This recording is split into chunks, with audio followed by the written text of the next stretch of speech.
Merinda tayo. Walang to. Pritong itlog. Saka tuyo. Maliit na tuyo. Ang mahal pa naman doon. 12.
Kain.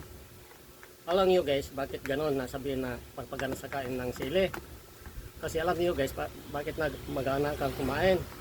Kasi manghang kasi yon, hanghang. Basta subok ka ng subok kasi manghang eh. Kaya sabihin nila pagpagana sa kain.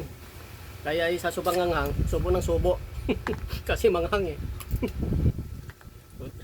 Pagpagana sa kain daw eh.